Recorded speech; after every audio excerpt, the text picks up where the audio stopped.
ก็ตั้งป่อคำมาเปิ้นเป็นแล้วก็คนตั้งได้บ้านเดิมบ้านเก่าเลยนะเจ้าเนาะแม่นประวัติและกระตั้งของป้อเปิ้นก่อเปิ้นเกิดที่ไหนจะเป็นคนเจียงเสนจะเป็นคนเจียงไฮ้จะถามตัวในน้องเนาจะคนเมืองฝางก็ว่าคนเจียงเสนหรือจะเกิดกระตั้งเมืองป้าโอ้มาอยู่อย่างเปล่าบนก็ซ้ำเป็นน้ำมันเดิมก็ซ้ำเป็นน้ำมันเก่าข้าเจ้าจะเอามาเล่าตั้งแต่เก้าถึงไปอำเภอพะเยาก็ยังวัดเชียงไฮ้สมัตัดตรงหมู่ที่5สันต้องคนน่ะไม่อูแล้วบัดลึกอันยังบัดเดียวเนี่ยเชียงไฮ้นี่มีอำเภอพะเยาเนี่ยอ่ะโอ้มันฮะมันเป็นสมัยตะกอนละค่ะอ๋อตะกอนไงตะกอนที่ผมบอกได้แยกอย่างวัดพะเยาเตื้อแม่ข้าเจ้าเฮาก็มักงงว่ามีอำเภอพะเยาดังใดโอ้ยยังมาบวกรอบคูณหารอายุของท่านพระครูสมัยก่อนนี่พะเยานี่เป็นอำเภอของเชียงไฮ้กันแม่อ๋อป้าก็เลยฮ้องว่าอำเภอพะเยาอีเนาะเจ้าแม่แล้วเนาะข้อมูลถูกต้องนะเจ้าเนาะเฮาบ่ฮู้นะกะบ่ฮู้ก็ต้องถามมันก็เจ้าคนนี่ก็ให้ลวกจำเป็นได้ถามเจ้าเสียมบะคมใส่ด้ามเบาๆโอ้ใส่ไม่นักนักฮะนักกะอ๋อเสียมบะคมใส่ด้าม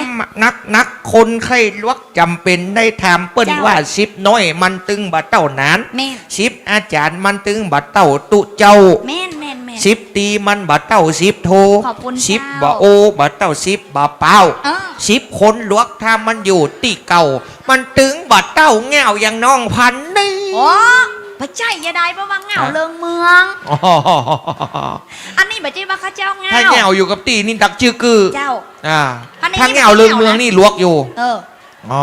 10ตอกมัดตึงบันเนนตะไหวนะครับเนาะเพราะฉะนั้นต้องถามเอาจนเข้าใจเจ้าในใจความมันเป็นแต่ว่าอำเภอพะเยาแต่สมัยตะกอนแล้วลูกสมัยตะกอนแม่มาเปิ้ลมาได้แยกเป็นจังหวัดมาเดินเป็นจังหวัดโอ้แสดงว่าประวัติเก่าๆของท่านพระครูนี่เมินนะนักแก่เมินขนาดกันไอ้แสดงข้อมูลถูกต้องเจ้าต่อไปจังปีเฮ้เขาไหนเขาลืมไปเยอะละฮะ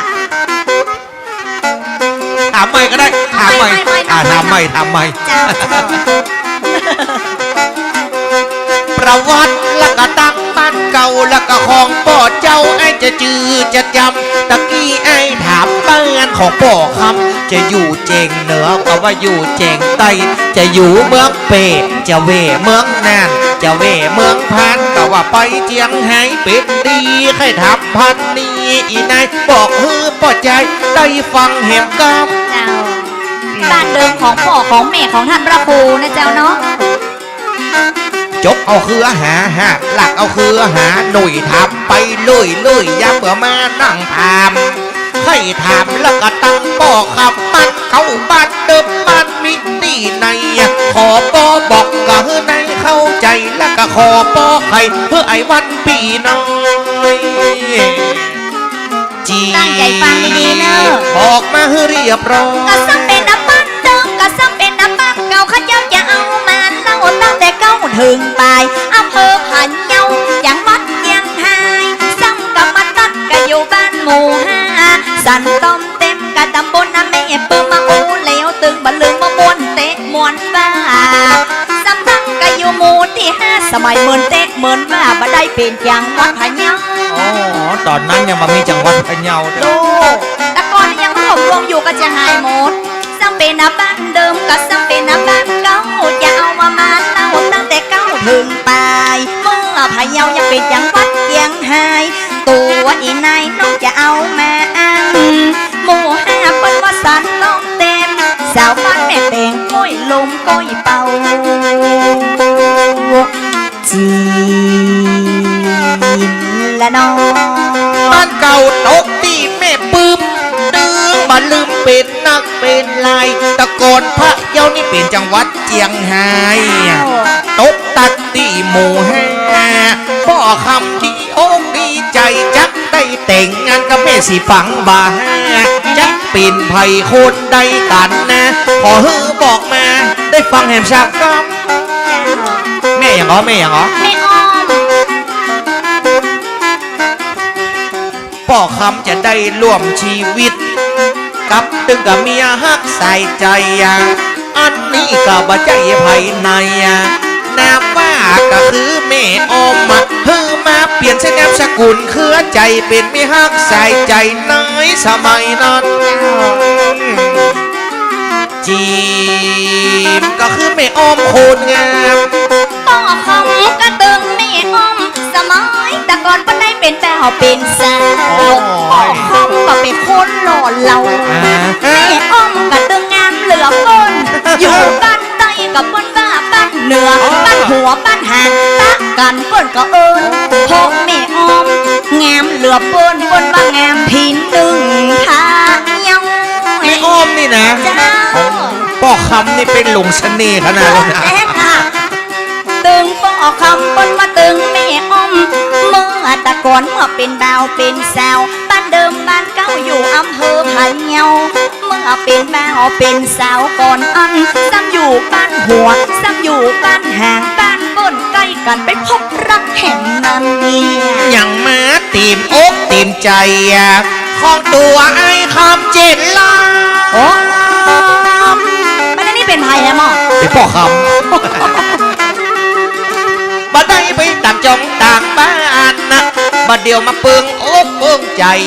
ตื้อบ่ไปเมืองเป้เมืองน่านตื้อบ่ไปเจียงใหม่เจียงไฮ้หนอ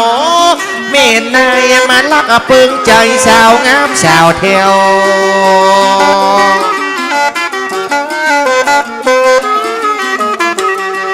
ตกตีก็จังหวัดพะเยาไอ้เขาตึกบ่ได้ไปเอวตั้งเมื่อใหญ่มาปิดบ่าวแถวมาลักเปิงใจคนงามคนนี้ขนาดนอนในโลกนี้ตึงบ่เปิงใจไผกับมาลักเปิงใจคนงามสาวแถว ต้องอยู่บ้านหัวอายุบ้านห่างคนบ้านเดียวกันมาเบิ่งใจเจนตา บ้านไผ่พงศธร ได้มา คนบ้านเดียวกัน ไก่ยำมือตะกอนเคยลงมาเล่นน้ำบ้านอยู่ใกล้กันนะพ่อเป็นพี่น้องก่อนเคยกลับไปกินไปอยู่เคยจ่าเคยพูดเล่นกันตึงมันนาเจ้าเมียนั้นเป็นคนบ้านเดียวกันเมื่อสมัยละอ่อน เป็นอีลูก อยู่สันตอมเต็มด้วยกัน มันตึงห้องกันว่าไอ้คำไอ้คำไอ้ก็ห้องว่าน้องอ้อมน้องอ้อมเนี่ยเล่นด้วยกันมาตั้งแต่ตะโกนเมื่อปุยผ้าโดดน้ำมีอยู่แต่นะเห็บกำกับไอ้อยู่บ้านหัวกับน้องอยู่บ้านห่างคนเฮาคนว่าไปมาหาสู่ ในโลกนี้ตึงบ่เปิงใจไผ่กามาลักเปิงใจกล้าตัวนึงไงอีน้อง เอ้ไอ้มาเบิ่งใจน้องแดกะย่างหัวมันหกต้องเนยเนอะ น้ำมะโกนกะว่าน้องออมก็ตึงบ่สนใจไผ่จะอยู่เหียที่สันตอมเต็มตกตีหมู่ให้ตึงบ่ไปทำได้เนาะแม่ในสี่ห้องหัวใจของพี่ยังว่างสนใจมาจับจองไหมจ๊ะ เห็นแล้ว กระตึงตีมอกและกระตึงตีมใจอยากให้ได้อีนายมาปิดกู้ข้างเอาตึงมาเปิงใจเจนล้ำเอ้ยจะทำตึงอีพ่ออีเมนอนได้กันอีพ่ออีเมน้องบอกว่าอยากได้ไอ้คำปลอบใจไอ้จะขอจะสู้ เบิ่งใจเต้ก็เอาเมียมาขออย่าตั้งใจรอกับไอ้คำต้นน้ำ ประวัติอย่างมาเข้าเป็นลึกเป็นดึกอีเฮ้ยตา กันมาไผมาเอี่ยวจะปิดประตูหน้าบ้านข้าเจ้าตึงบ่สนใจบ่ใจกับคนใดมาไกลมาค่ำมาคืนข้าเจ้าจะฟังดับไฟนะเจ้าแม่เนียวจะเป็นบ่ฟักเครือเดียวคนอื่นบ่สนหรอก จริงเหรอจ๊ะ เจ๊กับเจ้า แน่นะ ด้วยเลือดเถิด กว่าจะอู้บดอกกว่าจะยอกบ่ได้กว่าแต่ไอ้คำจะมาจุกมาหลอก ว่ามี คนอื่นเจ้าตึงบ่สนดอกคือไอ้ไปขอกันตะปอกับแม่หิมปิงกันว่าอู้จริงกับกันว่าฮักจริง มาเตะ กะตัวไอ้คำนี่เป็นบ่ฟักเครือเดียวไอ้กะขี้ข้านเดียวไปสองก้างสามก้าง กันจะเอาน้องเตะยังมาถูกต้องไหนเนาะ มาลักโป่งใจกะตัวเต้าอันนาไอ้ละก็ตึงบ่ถอยหูนพี่ก็เป็นคนโจร ละมาร ถยนต์พี่คำไม่มีจะขี่อีกมีแต่เกวียนเทียมควายจะดีจะเฮ้ยน้องอ้อมขี่กลัวผู้ขี่น้องบ่โท มาบ้านไงเรียกเลยกะ รักน้องมาดังนมนานเมตตาหวานไอ้เมาหัวโจรโจรใครได้สักคนเอาไว้หนีบไว้โยนใครได้สักคนเอาเป็นแม่ละอ่อนนอนปิ้งบัดเดียวปอใจละมามะแม่ยิงไข่ไหลตัวไข่อีไข่ไหลตัวเข้าแอบ ตุกย่างมันเตอะตุกย่างมันยังคะแนนอายขยันบ่หมดจะมีเงินล้า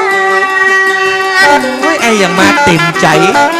นี่ละจะได้ห่วมหัวจมตายด้วยกั เจ้าน เตือนใครได้คนตุกเอาไปเป็นตู้ข้างเจ้าเตือนใครได้ผัวคนโจรพี่มันเป็นคนโจร อะไรเว้ย รถยนต์ยังไม่มีจะขี่ ฮัชชา มีแต่วัวเทียมเกวียนชั้นดีอย่ามาเฮิร์น้องขี่กวางน้องมาทน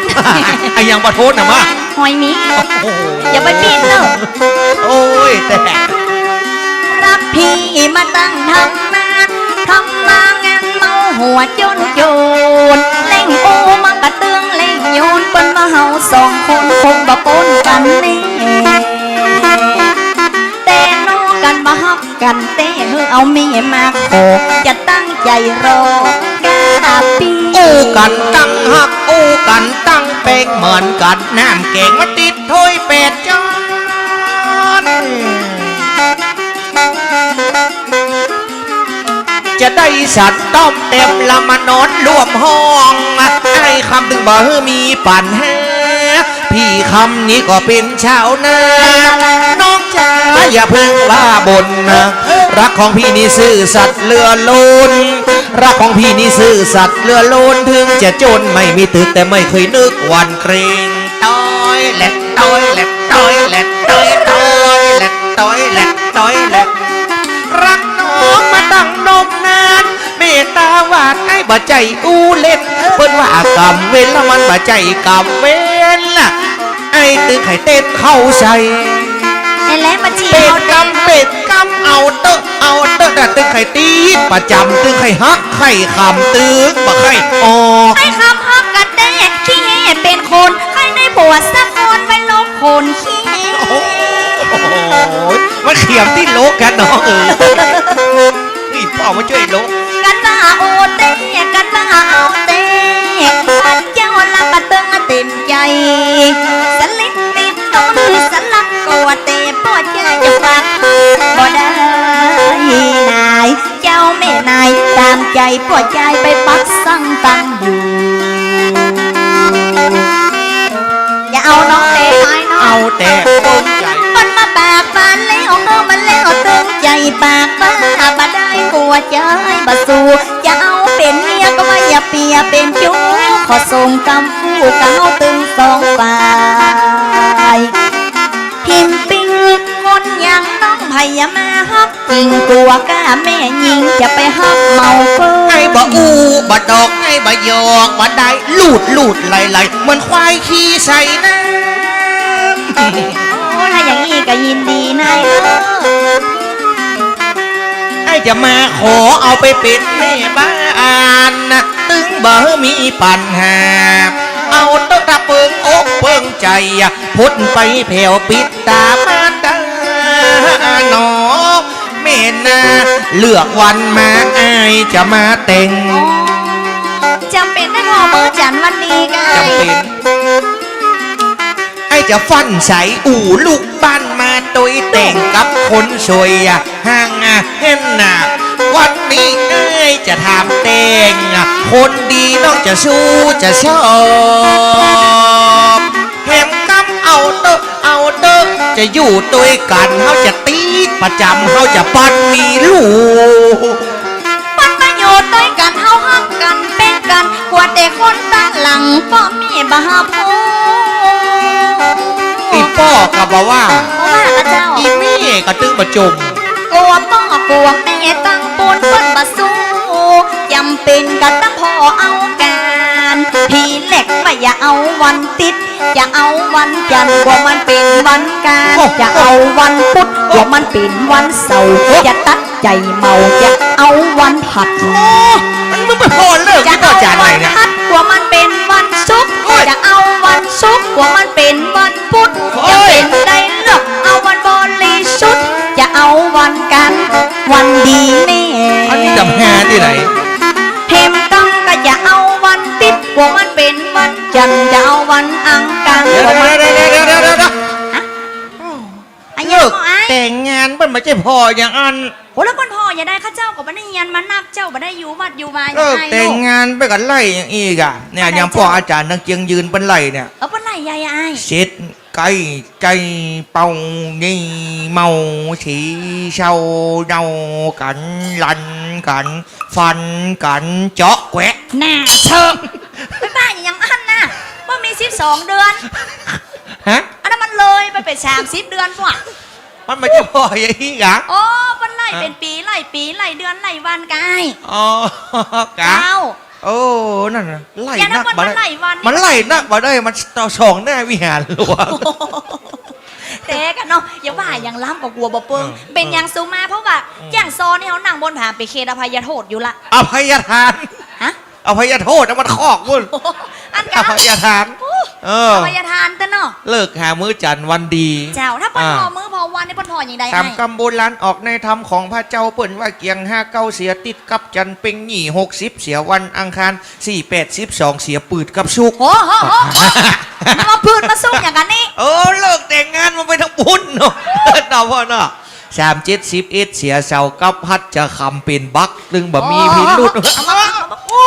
ย ปากมาดีอ่ะ ปาก มันจะมาได้หัวหมานก็ยังยะขอบพระคุณเจ้า อันนี้จากที่ไหนทางใดต้องบอกด้วยนะแม่ อย่างเจ้าแม่รุ่ง คุณแม่รุ่งอ้าวเขียนไว้ตรงซื้อมึงแง้มจดไว้ แม่รุ่งอรุณนี่อยู่ที่ไหนทางใดก็แม่อ๋อแม่ศรัทธาเจียงยืนเนี่ยกะ คุณแม่รุ่ง มาละศรัทธาเจียงยืนแม่รุ่งอรุณอย่างใดศิษยานุศิษย์ลูกศิษย์ลูกหาของท่านพระครูก็คือพ่อแม่รุ่งอรุณเป็นตัวอยังเนอะครับฮะอ๋อบะเกี่ยวกันไม่ลุงอรุณคนเดียวกันมันต้องมาไผ่มามัน เพราะว่ารถเขาก็ขี่มากันไผ่กันมัน อ๋อ เนาะ ย่านกา ต่างคนต่างมาต่างจิตต่างใจ เจ้า วันนี้จะมาเปาะกันเป็นคนเดียวมาได้เด็ดขาด โอ้ล่าอย่าปันปอนก่อน ฮะ ปันปอนกัน นับตั้งแต่นี้ต่อวันไปหน้าก็ขอเฮอแม่ลุงอรุณอยู่ดีกินหวานอยู่จุ่มเจยบ้าน รับได้เงินหมื่นตื่นได้เงินแสนเงินได้เงินเช้าหาวได้เงินล้น แหวไม่ได้ก็ได้สแตงทำโมอย่า หาว เติม อะไรวันไหนขี้ค้านได้สัก4-5 พันยำรับฝันหันได้สัก4-5 หมื่นยำแม่ลุงอรุณตื่นได้สัก4-5 แสนวันไหนแกนฮือเงินไหลเข้าบ้านแม่ลุงอรุณสัก4-5 ล้านโตเจ้า อันนี้คือแม่ลุงอรุณคนเดียวคนอื่นมาเกี่ยวเนาะ โอ้ไม่ได้อย่างอันกับพ่นมาแต่กันตึงโมกับแบงกับพ่นตึงโมกับไอ้ กับพวกยังบอกมาฮือเขาเด้อ อ๋อ เออ มันก็เขาทำบุญเนาะ รอ คนได้ทำบุญคนนั้นก็ได้บุญ แม่นจะไปโยกฉาตู้เอาเบิดมาได้ มันได้เนาะ คนนี้อันเดียวอันนั่นก็เป็นที่ไหนตังใดนั่งอยู่ตังหลังแม่ลุงอรุณน้ำจิตน้ำใจมีหั่นเหมไหลไปมันเป็นของไผ่ตังใดฮะ อ๋อคณะศิษย์เก่า นี่สิทธิ์เก่าอันนี้ต้องบอกนะว่าไผ่พ่องนะ เจ้า ครับเดี๋ยวจะได้ลำดับลำดาครับมาเดียวกำลังจะมาหาน้องพันนีวันนี้ก็เป็นวันนี้ อาจารย์อย่าไหวตัวเนยอย่าเอาส่วนแบ่งตัว เดี๋ยวมาละเดี๋ยวมาละ เดี๋ยวมาละ ครับ อันนี้ตัวใดก่อ 100 บาท 1 2 3 4 5โอเคช่างเครื่องบะเกี่ยวมึงจะไปเสียงดัง ก็ไปเสียงดังหูเขาไปที่หนวกอ่ะตาเขาไปที่บอด มึงไม่เสียงดัง หัด ดู มันเอาหึ่มใส่ตั้งหลังเลยบ่เฮ้ย พอตะกี้เขารับอยู่แต่ๆนะ เฮ้ยเงินทองมีที่ยากหากไหมมีที่แข็งมันถึง เจ้า ว่าไว้เนาะแม่เนาะกูวันเนี้ยเนาะดึงหัวมาได้เข้าห่มนะ ตุกถึงวันนี้ก็ย้อนเนี่ยนะสปะว่าตุกกับเป็นซูเปอร์ตุกเกิดเป็นมนุษย์มันเซนตุกหัวใจตุกเข้าวิทย์แรงตุกเก่งวิทย์ง่ายตุกกล้าตุกขายบัตรได้กำให้ขี้ดอกกะปุ๋ยกะเป้งกะเฮงกะสูงกู้เงินลงทุนขายหมุนตึงบ่ออกตุกใจแต่นอนหนังโคตรขององอดกึดยังบ่ออกข้างโอดโอ้ยโอ้ยตุกเสาะหาเงินแอวเดินหับจ้างหาเงินเข้าบ้านเหมือนตักน้ำใส่กุยตุกลูกบอลลอดตุกป่อบอลลอยตุกเมียบ่สวยอ้วนอย่างบ่อขี้เบาตุกเสาะหาเงินเต่าได้บ่ปอไปใส่นี่ทอก็สอกันยังบ่ตุกบ่เต่ามันเป็นนี่อย่างล้ำเหลือไอ้ธวัดตุกปูไอเลี้ยงงัวตุกหยาบัวซอนแสะตุกปูปันเข้าแพะไปเสาะหลวมมาขายตุกปูแก้วขายตุ้มตุกเนี่ยจุ่มขายไส้ตุกปูก้อนขายหอยตุกเนี่ยใส่ขายแกบหนีไปเลี้ยงไก่ก็มาตาย5 เต็กหนีไปเลี้ยงเป็ดก็มาตายปากแป๊บปลูกถั่วกับฟักงอปลูกสะตอกับตายเด็ดเลยจดเราเหี่ยชองแป๊บจะยุบเหี่ยตีเจียงให้ตุกเสาะหาเงินแอวเดินครับจ้างตุกบ่ได้รับตุกบ่ได้นุนมอนสะปะปะตุกบ่มีเงินมีทองเสาะหากะเงินเอามาใจนี่ตุกกับตุกจนพอเท่าพอตายมันตึงบ่ได้สบายเหมือนเจียงยืนเฮาในตั้งเพเป็นลำเป็นรวยเจ้าตั้งเพเป็นลำเป็นรวยนี่อย่างเป็นลำเป็นรวยไอ้นี่อย่างเป็นลำเป็นรวยเพราะมีเงินมีทองก็เขาขี้จี้กันนะกะว้ามันแห่มันฮิอีกะเท่าปัดไปได้อย่างอันมันแห่มันฮิตั้งเจียงยืนเปิดมันแห่มันฮิเปิดกันเลยมันกินมันตานเนี่ยปากมันนึงปลามันได้สตังเนี่ยตาไปได้แค่โต๊ะปากมากำนอกเปิดมันกินมันตานอันกายิ่งให้ยิ่งได้ถูกต้องยิ่งให้ยิ่งมียิ่งให้ยิ่งเต็มนะครับลูกศิษย์ลูกหาของท่านพระครูบอกมือหันก่อนมือหันก่อนไผ่ว่าเจียงยืนขี้จี้มึงเจ้ากับบุญเจ้าพ่อสนิทหนุ่มกะเว่เก๋ก็เอาครับพ่อสนิทครับน้ำจิตน้ำใจนะครับหันเลยยังครับขนาดพ่อสนิทเพิ่นมีแซวเพิ่นยังเอามาฮู้แล้วคนอื่นที่นั่งบันไดจะว่าอย่างใดมั่งก็มันแน่จะนายทำว่าใจเย็นๆค่ะเฮ้ยนะเนี่ยเจ้าเดียวนี่นะไอ้ยังมากระพูดกับเป้งเขาก็เข้าใจพ่อสนิทเนาะพ่อเนาะเจ้าเช้าก็เป็นสตังพ่อชิปก็เป็นสตังปันก็เป็นสตังเจ้าพ่อมีน้ำใจมาฮื้อ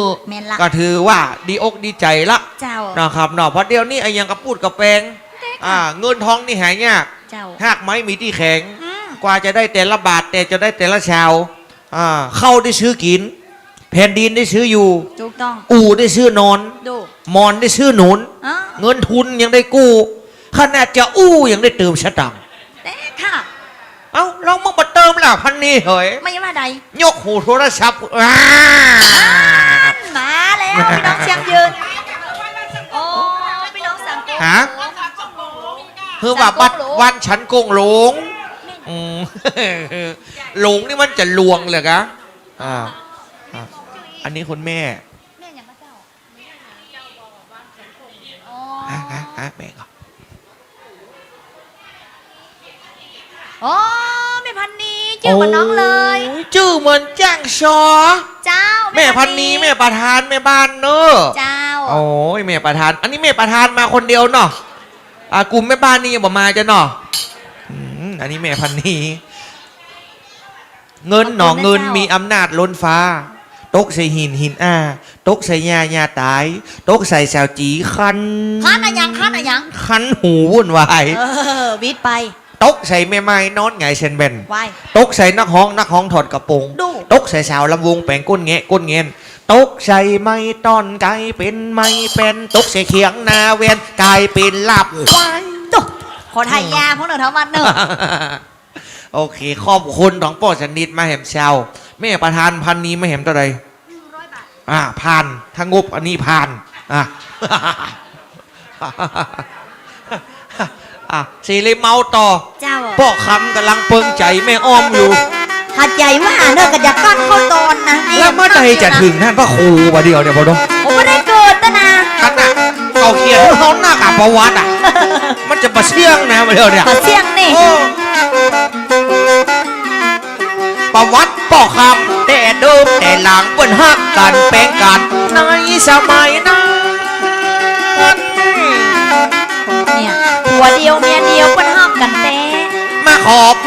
มว่าจะอยากแต่งงานนะกู้ข้างจะไปย่านไปกลัวสายบัวเตรียมเนื้อเตรียมตัวขันหมากจะมาคืนนี้แล้วไม่สี่ก็ห้าคืนหน้าไม่ห้าก็หก ถ้าน้องเป็นคน ไอ้คำจะยกสากมา เอามานี่อย่างไร ตำน้ำพริก อย่าไปตามเฮงอย่าแสดงใส่แกนตา สายบัวเตรียมเนื้อเตรียมตัวรอถ้า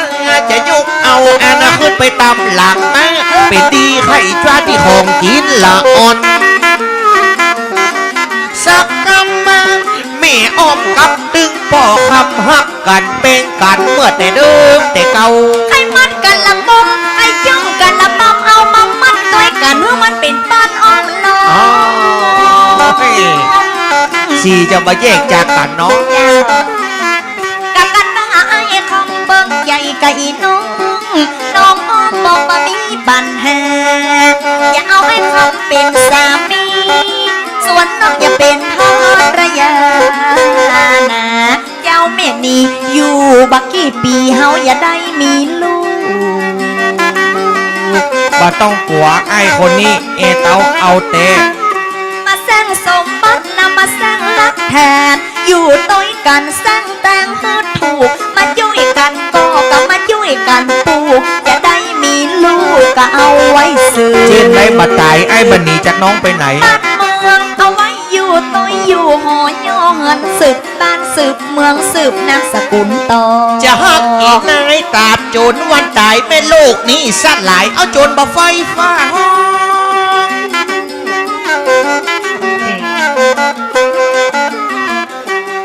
ก็หัวใจก็ของไอ้สี่ห้องตื้อบ่หมอเพื่อภัยสองคนก็จะได้แต่งงานอยู่กินตุยกันมีลูกยิ่งใจเนาะแม่นายก็ได้มันได้หมายเอามาปิดกู้แต่ง เจ้าโอ้ ตกลงเนาะ มันหมายแล้วเนาะ ตกลงบอก เอาตกลง เอาเลยอะ เอาแล้วเนาะ จะฮืออีปอกับอีแม่มาขอบอกกับปึ้งกับปอมมันอาสังมาในเอ็นนะอูกับแม่ห่างเห็นอูกันเน้นเน้นสองคนจะเป็นกู้เป็นกิมมาไอ้คำให้ไหลตัวเข้าอิงกับตัวแม่ยิงเอากันดีกว่า คนแม่เพชรต้องนั่งมออิงกันรอไปเหินเมื่อนานกวดอย่าเข้าแก่ข้า เอาเต้ก่อน เอาแต่กับเจ้า ไอ้จะไปบอกอีปอกับอีแม่มาขอ เล่นอยู่ตัวกันก็ตึงอันเล่นเท่าอยากแก้ข้าวจะมีปัญหาเธอไปขอกับอีพ่ออีแม่เธอเอาน้องไปเป็นภรรยานะเจ้าแม่นออีแม่อีพ่อเธอเบิ้นมาฟู ไอ้จะไปบอกอีปอมาขอเนอะ ไปบอกอีพ่อเด้อไอ้เนอะ แม่น้องมาว่านะ เพราะว่าเอาสองคนปักลงปรุงใจเรื่องยิงเกินใจเผยก็สอบสู้ว่าคนตั้งหลังปัญญาบ่หูเอาคนใหญ่ก็มาอู้กันก่อนแต่น้องกันตาเบิ่งใจแต่โลเธอเอาพ่อเอาแม่มาก่อน ไอ้จะเตรียมขบวนขันหมากจากคนอยากมาสู่ขออีน้องไอ้คำบ่มีตึงเงินไอ้คำบ่มีตึงทองมาขอตั้งน้องคงบ่มีปัญหาเอาเตอกันสู่ติ่มใจถึงไอ้เป็นเจ้าให้เจ้านะหนอแม่นาแข่งตึงบ่ฮือตกนาขาตึงบ่ฮือตกให้ เจ้า จะฮื้อน้องอยู่สบาย เจ้า ไอ้จะมันเซาะเงินไอ้จะมันเซาะทองมีเข้ามีของเตรียมการเอาไว้เขาจะมีตีดิน มีตีนาตีให้ไอ้เขาจะบอกอีป้อมาช่วยแต่ง เจ้า ไอ้ไปบอกอีป้อกันเนอะ เจ้า แม่ลีจะมาขอตังพันนีเอาจ้างพี่สู่เขาช่วยกันโห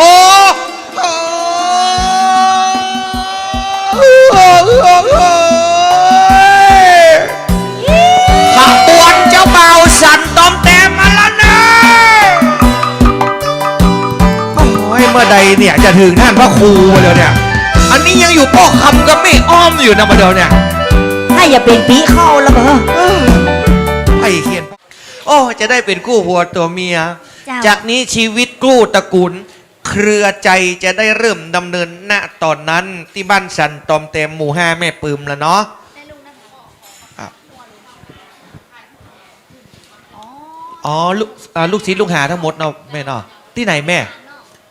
ในวิหารหลวงครับขอกลุ่มลูกศิษย์ลูกหานะครับถ่ายรูปหมู โอ้รูปหมูหมูไม่ถ่ายรูปหมูนะเจ้า ถ่ายรูปหมู เจ้า ไปถ่ายรูปหมูกันก่อนนะครับเอาหน้าวิหารก็ได้หรือว่าในวิหารนะครับ นัดกันตรงนั้นจุมนุมกันตรงนั้นตอนนี้เลยนะครับผมขอเชิญลูกศิษย์ลูกหาของท่านพระครูทุกท่านทุกคนที่มานะครับถ่ายรูปเอาไว้เป็นที่ระลึกอย่างก่อน ระลึก ฮะ ระลึก ที่ระลึกอย่างก่อนครับฮะเป็นที่ระลึกถึงทัก ถึงลูกเก้ารุ่นเก้ารุ่นปลายนะครับ มากันหลายรุ่นวันนี้แล้วกับบนผามเนี่ยก็จะลำดาไปเรื่อยๆล่ะ เจ้า มาเดี๋ยวนี้ยังมาถึงตาท่านพระครูจ้ะนะ โอ้ยังเลย เอาไปเป็นหยังวันนี้วันค่ำไปเรื่อยๆ เจ้า มา เอาอย่าง ค่ำมา นี้ เนี้ย บอกไอ้ดำวัดบอก ฮะ เขาเอาอย่างเปิ้นสายหนังนะคะเขามีภาค 1 ภาค 2เอาภาค 1เขายั้งอีกก่อนแล้วเขากี่ข้อก่อนแล้วก็ภาค 2 โอ้เพราะว่า ไปปะ วันเดียวเก่งห่างไหวโมนหรือเปล่า ว่าหาเปิ้นพี่เอาครัวแล้วนะประเด็นนี้นะ เฮ้ยเหลือแค่โต๊ะเป่าเฮ้ย ประเด็ อั น น เนี่ย นั้นเก็อี้เขายังเก็บช้อนหมดแล้วมึงอะ ประเด็นเที่ยงป่ายแล้วนะ มัน เอามา ไม่ ต่อภาค 2บอ มันจะเหลือถึงเฮากันนะวันเดียวเนี่ย แต่เนี่ยกับบ่ายโมงกึ่งแล้วจ้ะโอ้ยเที่ยงกึ่งค่ะ อย่างเกิง เอาอดใจเอา โอ้ใจเอาเนาะเจ้า ละไม้ เจ้า แต่งงานกันเหรอ เองเรียบร้อยแล้วเจ้าอัน โอ้ย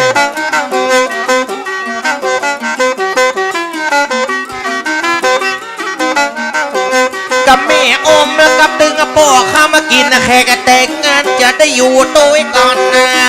อีแม่ตึงบอกว่าอย่างอีป่อเปิ้นกระสอบกระสู้ เจ้า หูเวงอะมาเยเดงอะตีนะก่อนนะจังอะเป็นอะติงเงียนอนกับแมงอะมาเยแมงปู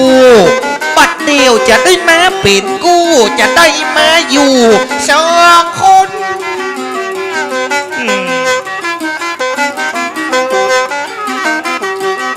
มาพ่อก็ตั้งหน้าวิหารเดือดกันก็อยู่หันสนลูกศิษย์ลูกหาจากหลายตำบลขึ้นไปตั้งบนนี่กับนอเจ้าวะจักได้ถ่ายรูปห่วมกันยามมีการเป็นเจ้าภาพเก่าจีมจืดตั้งบน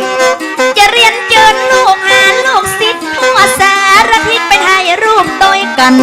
ที่ระลึกกันที่บนวิหารอยากขอเรียนเจิญตึงพระสงฆ์องค์เจ้ายังสอนนั่งอยู่ตั้งบนว่าอยากกราบนิมนต์ครูบาเป็นเก้าบอกว่าคนหนุ่มก็บอกว่าคนเฮาศิษยานุศิษย์นะครูบา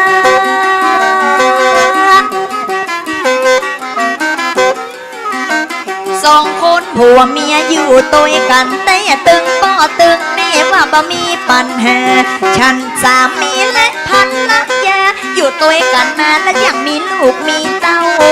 ก็เป็นดีใครท่องใครถามเพราะมาโซตัวกันบ่ฮู้ปลายฮู้เก่า หูก็ว่ามีลูกกี่คน กี่คนเจ้าขอเล่าให้น้องฟังกัน ก็ลูกพ่อข้ามกับลูกแม่เอามาลูกไปลูกน้องมีเก้าคนกับกัน 9 คน จะบอกเพื่อพันนี้บนผาคนเงียบมานั่งตีนี่มีตึงลูกเก่ามีตึงลูกไปมีตึงชายน้องมีตึงชายปีเงียบก็มาถามวันนี้กำเดียวจะใครมาเป็นคนเก้าคนเนอะ 9 คนน้อยเนาะ ถ้าปิ่นฟุตบอลก็มาเกิงสนามนั่งอยู่บนผามีออกมาชนลูกแม่ออมนับได้9 คนแม่เก็บตาบนน่าจะบอกจนเชียงละวันนี้ก็มีนักมีหลายอู้ไปถามไปตึงบ่ฮือมันเมียนจีบนก็ช่วยกันเลี้ยง อยู่ด้วยกันด้วยความรักมีพยานหัก9 คนกับกัน ลูกคนเก้าก็คือนางสีวันเท้าคำเสนนางสกุลดังอ่อนย่างโซบเฮอได้เงาได้งอยบ้านหลองบัว บอกกู้ค่าคนแรกน้องจะเอามาอ้างนามมาก่อนชื่อแม่สีวอน แม่สีวันประเดี๋ยวนี้อยู่ก็ว่าเสียละ บนมาแม่สีวันเราก็ได้มวยมิดดับชีวิตกับบนว่าดับคันลูกคนเก่าชื่อว่าสีวันร้องบัวลอยก็เป็นจริงอะแม่นมันคนแรกชื่อว่าสีวันซ้ำว่าเป็นลูกคนเก่า ลูกไม่ยิงเนาะ จีได้แม่ยิงลูกเก่าย ามเป่าคำได้แต่งงานกับแม่ออมมีลูกตึงเก่าคนกับกันนะลูกคนแรกชื่อว่าแม่สีวันนะเท่าคำเสียนก็ได้ตายไปแล้วอีแม่ไปอยู่ร่องบัวลอยสาวน้อยถูกเกยไปเอียวพันนี้เคยไปชอมาแล้วตัดดีกับบ้านร่องบัวลอย เจ้าร่องบัวลอยนี่เป็นอำเภอเวียงชัยนะเจ้าเนาะ ลูกคนที่สองนี่อยู่แม่เจดีเป็นปอดใจจื้อปอเลี้ยงชันนะน้ำสกุลนะคือใจแหมกัน จะอยู่จะยังกระทำกันที่นี่ปอฉันน้ำสกุลเคลียร์ใจแจ้งจะมาบ่หูวันนี้ ยังอยู่ก็ว่ายังไปแม่กระตกอยู่แม่เจดี ในเมืองเอาบินมนละมันตะปนปากอึงมีคนทวนหนึ่งและมีคนทวนสองไอ้สันนี่ก็คือน้องร้องคือใหญ่นามสกุลของเปิ้นอยู่บ้านเปิ้นบ้ากะตะตีเจดี พูดแม่ขจาร ขจานน้องจะเอามาเอิดนามสกุลของเปิ้นใจนามสกุลเก่าเครือใจ นี่โอ้ยป่อหูนี่ป่อดึงมาเนี่ยวันนี้ เจ้า น่าจะเก๋ขนาดละ สามวันอุกตึงอุกไปลูกเก้ามีตึงเก้าพอมีจัดลายมีตึงอะแม่ยิงกับมีตึงอะป่อใจป้อนมาคนนั้นวันสองชื่อว่าไอ้สันเครือใจนามสกุลจริงจังอยู่แม่ขจานแม่เจดีลายนี้ ถ้าอยู่นี่ต้อง90ขึ้น จี ต้องเก้าสิบพื้น ถ้ามีนี่ เพราะท่านพระครูนับได้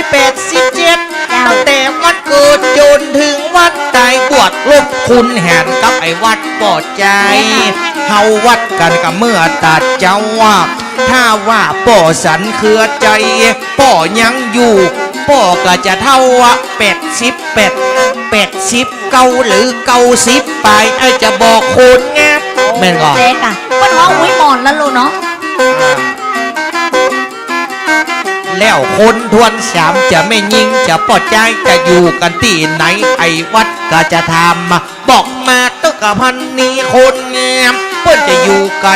เปิ้นจะอยู่ไกลตึงพี่ตึงน้องของท่านพระครูไอ้เขาจะถามสู่ขอปออื่นกันไว้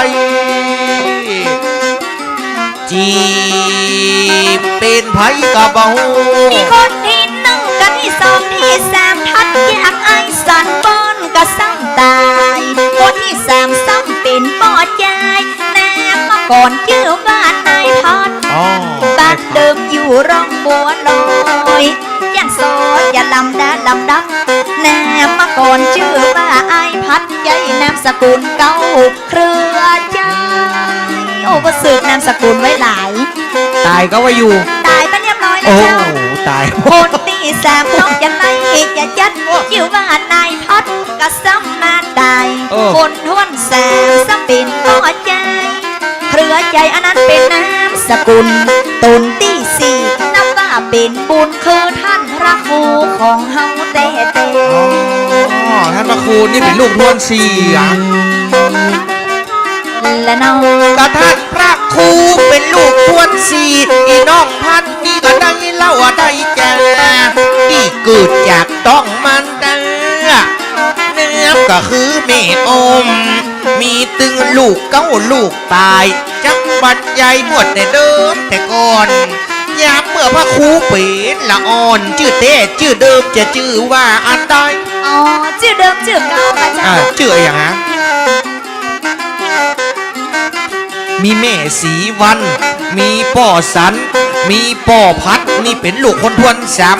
คนทวนสี่ตนศีลตนทำคือพระครูมีทางกรยานหน่อเจ้าแต่ก่อนแต่เก้ากะเล็กละอ่อนมาบอกเสียก่อนชื่อเดิมชื่อเขาเจ้า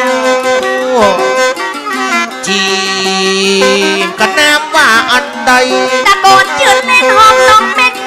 หรือเด็กชายสมเพชรก็จะแก้ไขการต้องเป็นชื่อเดิมชื่อเก่าชื่อหลัง เด็กชายสมเพชร พ่อแม่ท่านกันเติงตังเฮอไม่ไผ่เจตีมันกดตังตาย เอาไปลนไฟดัดเฮอมันซื้อชื่อเดิมชื่อเก่าพ่อแม่ตั้งเฮอชื่อเด็กชายสมเพชร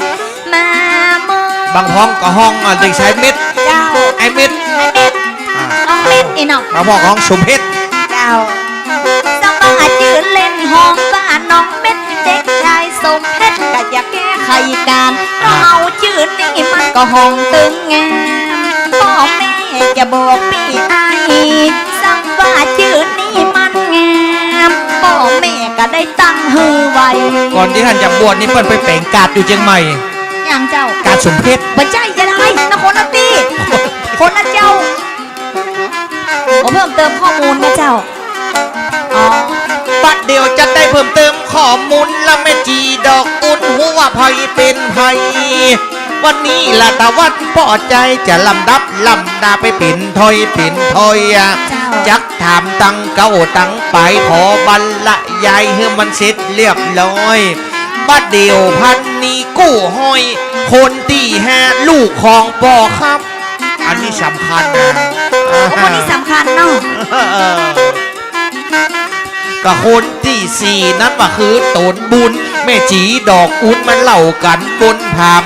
นามของท่านคือพระครูเมทังนะปัดเดียวใบคนที่ฮะนั่งอยู่หน้าพามบอกฮือแซวจีนั่งลุ่มเวทีสู้จะไปจ้าจีมแม่ยนต์สิริวัล ลูกคนที่ห้าสมโยชน์เชียงรายอำเภอเวียงชัยไก่ปะใจไก่ร้องบัวน้อยน้องจะบอกพ่อใจน้ำมาก่อนห้องว่าแม่ยนต์ แม่ยนต์ สิริวัล แม่ยนต์ครับ อยู่หน้าพาม แม่ยนต์ สวัสดีกันตึงปะโปน แม่ยนต์ พูดยังว่าแม่ยนต์นะ ไว้ สกุลสิ ครับ ริวัล แม่โยนใครหูจักลูกจักหลานกลับมาสัก100 200หน้าเวทีมั้ย มาถามมาได้กับป๊อกอะยกมือหากันกับป๊อกอะไอ้อย่าไปข้ามเงินเดือนผู้สูงอายุมันยังอย่างอ้อยวันบ้ายังซอนีกันนะตึงมาป้นคนที่ห้ามเมียยนต์สมานั่งหน้าพามนามสกุลว่าสิริวันสัมว่าแม่อยู่หน้าพามฮันตัวเทนมากำลังจะเจ็บรังวันเฮจ้างโชว์ไหลลง นี่หันละโอ้ยโอ้ยโอ้แม่ยนต์ ก่อนนี่ โอ้ยอย่ามา หาไว้จะไปขับเงินเดือนผู้สูงอายุ อ่ะอย่ามาข้องกันแล้วมาเนาะ ฮะอ๋อ โอ้ย มาจากปี เออ โอ้ฮันนึกว่าของ52ใบอ่ะนี่เอาไปเป็นกระชาคน โลกเงาอ่ะ กันนึกว่าของ52ใบคนเดียวอีป้อยังไว้มาอยู่อ่ะครับบ้าของยังปีเนี่ยบ้าว้าอืม อ๋อพ่ออาจารย์นันวิเชียร เอาอันนี้ของปออาจารย์บ้านเฮานะจดชื่อไว้จดเอาอะไรไหมเอาชื่อ ถ้า ไว้ จดไว้นี่ก็แปลว่าปัญหาแล้วหนอมืดบอกขอแล้ว จดอะไรไหมชื่ออันนี้ที่ไหนตังใดอุ้ยจดชื่องามๆเลยนี่นะจดชื่องามๆตัวมันจงเลยเนอะพันนี้ เจ้า ตัวมันจงเนอะ โอ้นี่แล้ว อืม ขอบพระคุณเจ้า อันนี้แม่จังยืนเนี่ยเนาะ โอ้คุณแม่ ฉันโก่งลงฉันโก่งลงฉันโก่งลงน้ำใจเปิ้นหยังมางามฉันโก่งลงน้ำใจเปิ้นหยังมางามแม่แต๋วเปิ้นมาติดตามแม่แต๋วเปิ้นมาติดตามมาตึงแม่อ้วนและแม่สีวันเต็ม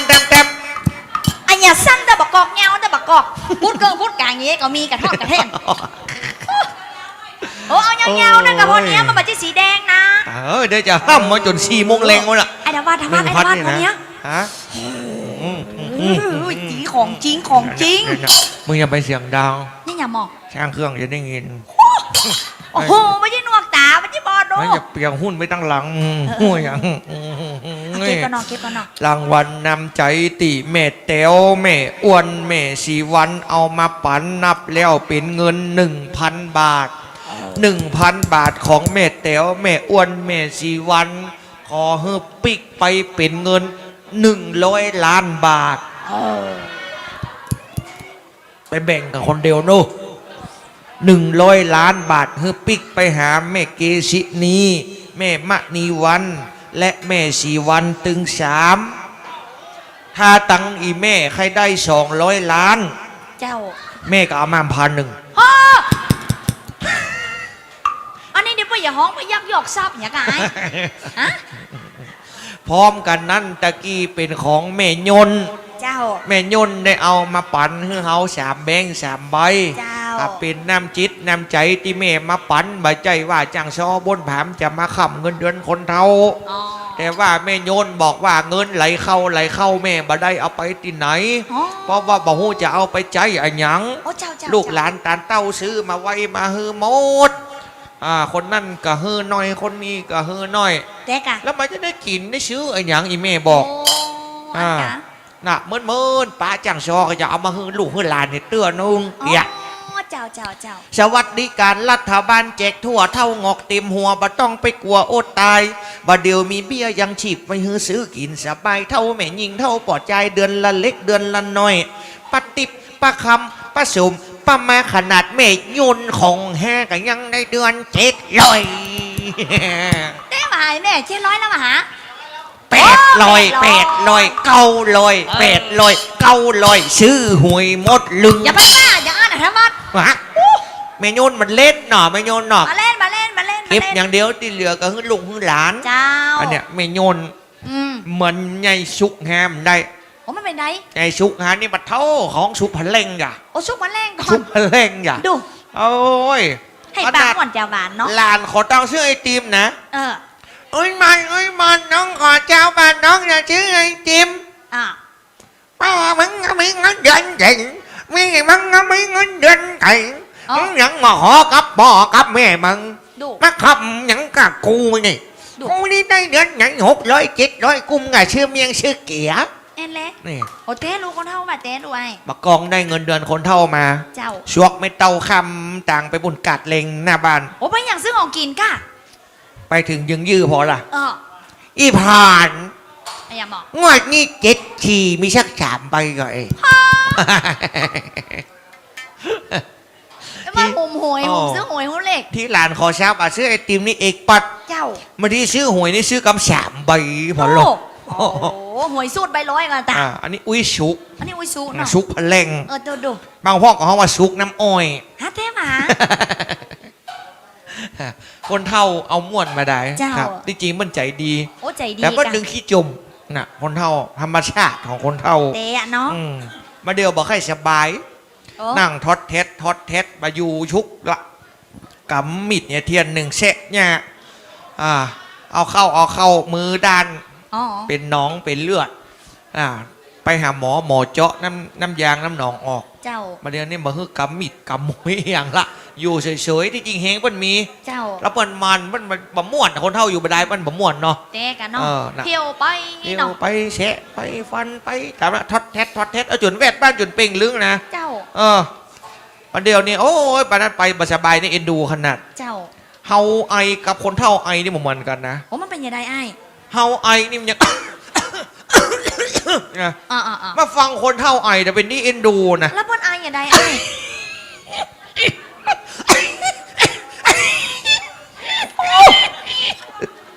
ไม่หลวงไอ้อย่างเงี้ยคะ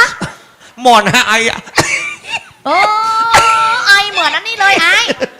เหมือนเลย เหมือนยัง มาเก็ตตอนซอก โอ้ โอ้ หา สุมาตัวนี้แม่เจ้าบ่าวอุ้ยบุญเนอร์มันเกี่ยวกันกับบ้านเฮา มันบอสุมาแต่บางทีนี่เหี่ยวกระลิดกระหลาด โอเตกัน คนแก่คนเฒ่านะครับ เจ้า เป็นไปตามสังขาร เจ้า อายุสังขารปีเดือนวันยามเปิ้นว่าของคนเฮามันไปอยู่ที่เก่าอย่างมาน่ะใจจะแก่จะเท่าเคี้ยวก็จะเว้าหัวก็จะข้าว เจ้าเฮ้ยอายุสังขารปีเดือนวันยำของกู้คนบักก็อยู่ที่เก่ายังไม่น่าใจแล้วจะแก่จะเท่ากลัวเขี้ยวก็จะว่ากลัวเขาก็จะค้นกลัวประสาทไว้กลัวตุงสามหางกลัวได้ห่อพยางยองไฟสุ่มคอนกลัวตู้เจ้านำหน้าปลาหาขึ้นกองฟอนกลัวได้นอนคนเดียวในป่าเหี่ยวง่อมลำ อ๋อ ว่าจะเอาจ้างปีจ้างชึงไปโดย โอ้ ก่อนเขาจะหามไอ้วัดเข้าไปเหี่ยวคะแนนมาได้หูเหี่ยวไปโดยสัก2-3อู้ อ๋อเอาไปติดหน้าผากนี่กระป๋อมึงเฮ้ยเฮ้อฮะฮะ หักกว่างอบ คนบะเสี่ยงกามาตันหา มันจะอี้อะนะคนบาปนะ เจ้า อืมขอบคุณรางวัลน้ำใจจากแม่ เจ้า แต้วแม่อ้วนแม่สีวันนะครับ เจ้าโอ้เอาซอห่างขอบคุณหน่อยก็น้องไอ้ แม่ เนาะ นะอันนี้คือตัวอย่างที่ดี เจ้าน นะครับ กู้ฮู้กู้คนก็ควรจะทำตาม โอ้ นะ ทำ ครั ตา บ มตัวเอง ม่วนนะ เจ้า เนี่ย เจ้า ม่วนอย่างโตหน้าแม่เต๋วแม่อ้วนเนี่ยม่วนนะ โอ้บน เนาะ ฟังแต้กินแต้ ครับ ตานแต้ แม่ประธานพันนีกะแม่ประธานชุมชนเนี่ยตั้งหน้าแม่เต๋วแม่อ้วนนี่มันม่วนเปิงมันเป็นป่วยมันจะอยากมันคึกคืนนะแม่เนาะ เจ้า มันม่วนนี่อยาก มันม่วนก็ได้ทางเนี่ยเนาะ ตั้งปุ้นแบบเปิงเป็นป่วยเฮ้ย อย่างยายหรอก ตั้งปุ้นสีแค่เงี้ยพอยังปุ้นมานั่งแล้ววัดความดันในพุงว่ะ อ๋อไอ้ว่านี่มาปากประดีนะ อันแม่ประธานเจ้าขอค้อนเนอหัวมากระหมอง ฮะ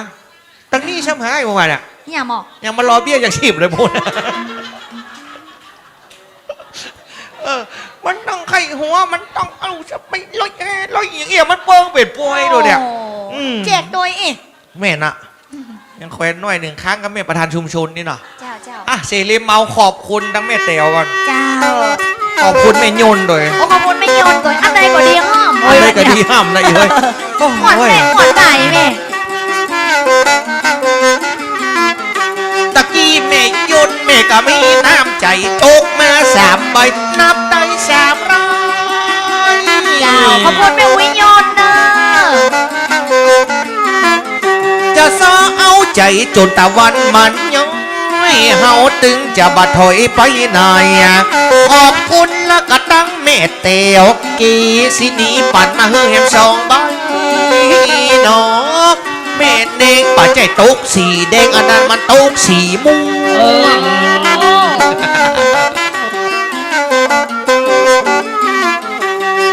พดเผวดึงแม่สีวันนะน้ำใจงามพดเผวแม่อ้วนนะวันนี้มันอยากมาบ้วนมาฉันโกงหลงตึงบ่ไหลตึงบ่เลิกบ่ไปเจียงยืนเฮายังมีน้ำใจโคตรไม่2 ใบปัดจังซึ้งจ้างปี แม่เกศินีและคนแม่สีวันแม่มานีวันปานแม่ล้นล้วน ถูกหวยรางวัลที่1ที่2ที่3ทุก ขอบคุณแม่เตียวกระตึงแม่อ้วนใบสีม่วงบอกว่ามีปัญหาขอบคุณนะสำหรับรางวัลคนแม่สีวันแม่กระปันต้นมานายเจ้าแม่นี่มันละใจสีแดงไอ้ว่าเป็นสีม่วง เอารวยเหลือหมดจะลุนก่อนอภัยที่บะโจกฮือซื้อหวยให้มันชวดไปชวดมาเนาะ ของคนแม่ของรวยของรวยตั้นเฮากินโดยว่ามันม่วน โอ้ยแต่ รอบนี้มาปั่นเป็นใบสีม่วง สันโกงหลวงแรงกันแรงม่วง ฉันโกงลงฉันโกงลง เทพกองขอบคุณละสำหรับรางวัลคุณแม่นั่งตั้งหน้าสาวทอง นับเป็นลูกแล้วก็นับเป็นหลานวันนี้ลูกผามเปิ้นกับมานักล้าน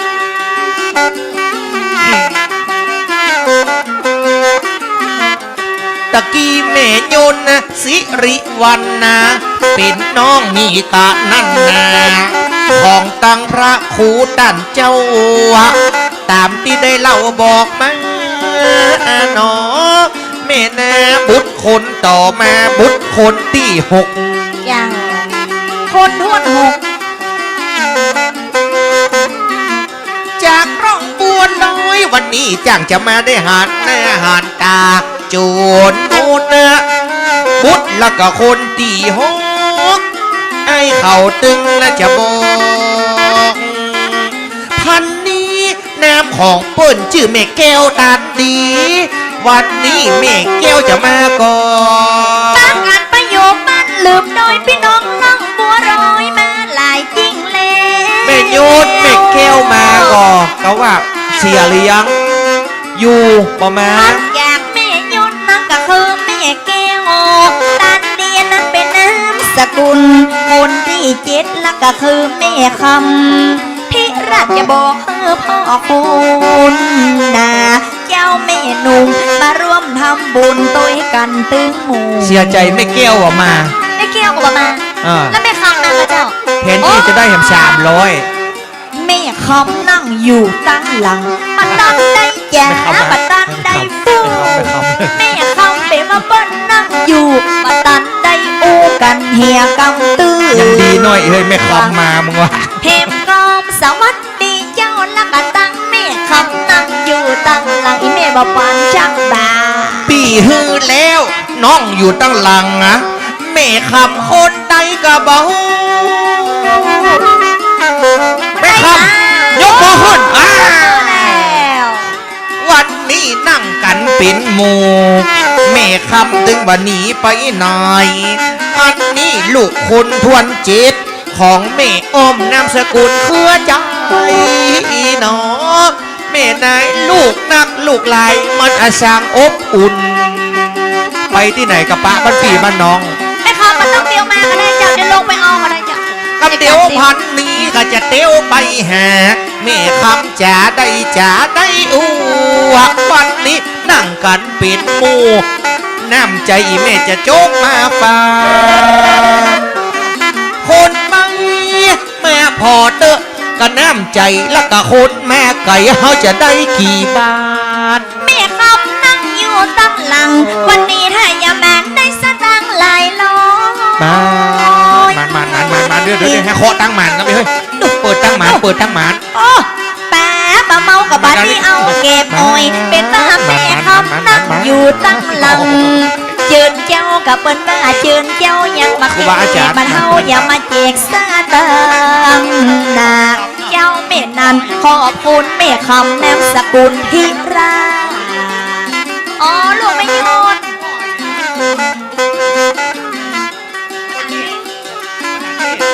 ขอบคุณปนาดนัก อ๋อนี่ตัวแทน ครับ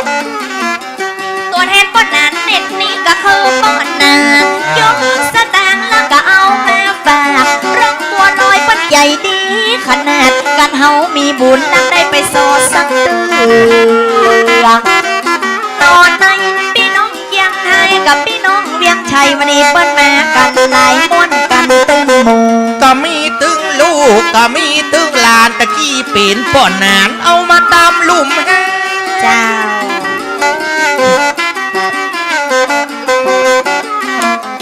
อันนี้น้ำใจของตั้งแม่คำแม่เอามาปั่นเพื่อลูกเพื่อหลาน แล้วลูกคนทวนเป็ดแจ้งจะปีนไผ่น้องนี่พานหนอแม่นายเป็นลูกหญิงเป็นลูกชายจ้างจะอยู่กาบอยู่คนทวนเป็ดลูกหักของตั้งพ่อข้ามา จะมีไผ่ไหนเป็นหมู่ วันนี้เปิ้นจะมานั่งอยู่ จะเป็นคนใดกันเนาะนาลีบอกมาโตะและอีน้องพันนีวันนี้วันดีเอามาช่วยกันหอม มันมาคนทวนเป็ดฮัดอยากแม่คำนั้นก็คือแม่ยันอย่าบอกอ้ายว่า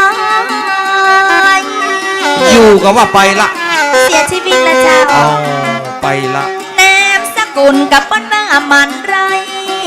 อีเมสตายไปหลายปีป้อนก็ยังได้ทำบุญก็ย้อนหน้าบุญกันและปาละมีนายเจ้าแม่นีตายไปหลายปีได้พลัดได้พราก อันนี้ได้ตายละเสียจากกันไปละ เปิ้นมาปีออกก่อนเปิ้นมาน้องออกทับอย่าได้ลำดับเพราะว่ามันมีมากแม่จันกันได้พัดได้ภาคลูกคน